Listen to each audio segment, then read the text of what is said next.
Now it's time for Perspective, and candid and professional. That's the description from the US of its first face-to-face meeting with senior Taliban officials since they took over Afghanistan. The US, though, reiterating that the Taliban will be judged on its actions and not just its words. The two sides meeting for weekend talks in Doha. The meeting ahead of a G20 meeting tomorrow on Afghanistan since the Taliban took over less than 2 months ago. Well, we're going to talk to an expert on the programme now. My guest is Olivier Weber. He's a diplomat and former war correspondent for 25 years, large parts of it in Afghanistan. He's also the award-winning writer of many books, including his latest just published, Massoud le Rebelle Assassin, or the Assassinated Rebel, which tells the story of Commander Massoud, the leading opposition commander against the Taliban regime when he was assassinated in 2001. Thanks very much for joining us on the programme. Let's talk about the weekend talks, first of all. The US meeting the Taliban. I mean, do you think that's the right thing to do at this stage, to sit down and talk to the Taliban? Yeah, actually, this is the beginning of a kind of recognition that the Taliban regime is seeking. But it doesn't want to say that contact will conduct to a recognition. Actually, the Taliban regime is not able to rule this country of nearly 38 million people. And you have 1/3 of the total amount which is under the threat of starvation, according to the UN standards and report. So it means that the US administration want to have direct link again through Doha and Qatar with the Taliban regime, or the so-called diplomats of the Ministry of Foreign Affairs in Kabul, and to have a link to discuss about 2 or 3 main topics, which is human rights. So this is also the position of the French government, to have guarantees, for example, for the young girls to go to school, to return to education, and for the women to go to work.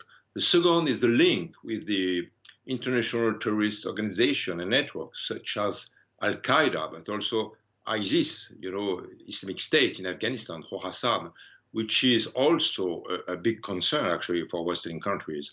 And third, it's about the international assistance, the humanitarian help for the local population. So it means that this is a contact. It doesn't want to mean that this is a recognition. And you mentioned the fact that the Taliban are unable to rule. And we've had a warning as well in the last hour or so from the US and Britain warning people to avoid hotels in Afghanistan simply because the Taliban may be in control, but they're not in control of IS fighters.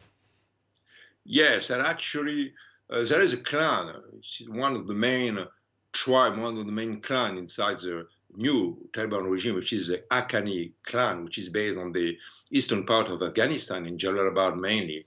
And the Haqqani clan has a lot of contacts. Actually, it's more than that. It's generic and organic contact with the Al-Qaeda organization in the western part of Afghanistan, and it's an eastern part of Afghanistan. So this is also a concern. And I think now you have a kind of battle inside the Taliban regime to know who is in control. And you have a political wing, you have the military wing, and so we know that the military commanders inside the Taliban regime are the most powerful, of course, but you also kind of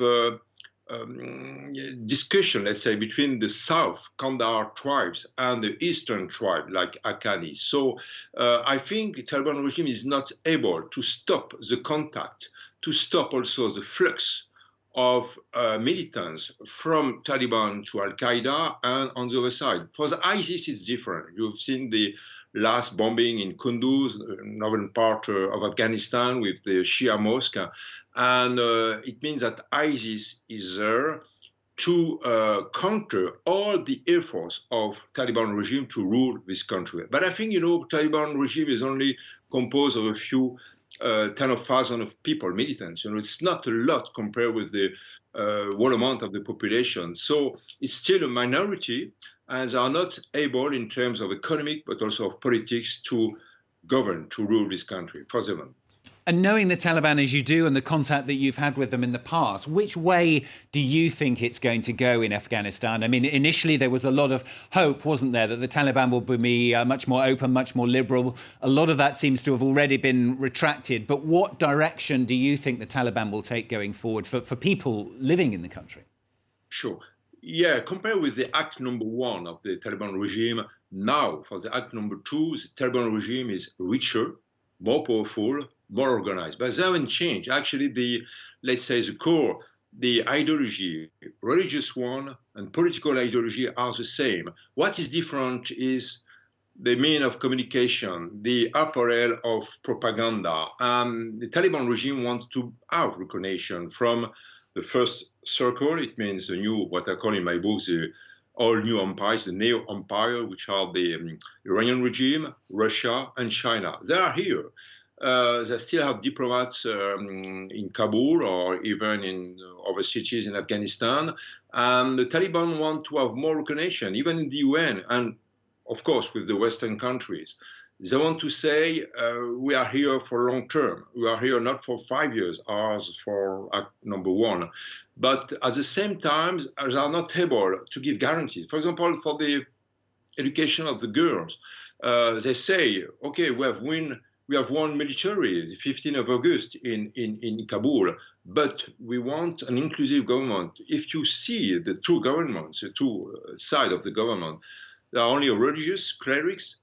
They don't have minorities or so few leaders. And it's like to have, let's say, a level by the ground. It means the more radical are here. And I think it will be the future for Taliban regimes. They will not be able actually to find a common way to have a recognition. So it will be okay for the three empires or all empires I mentioned with Russia, China, and Iran. And they are big winners, of this new game actually in Central Asia.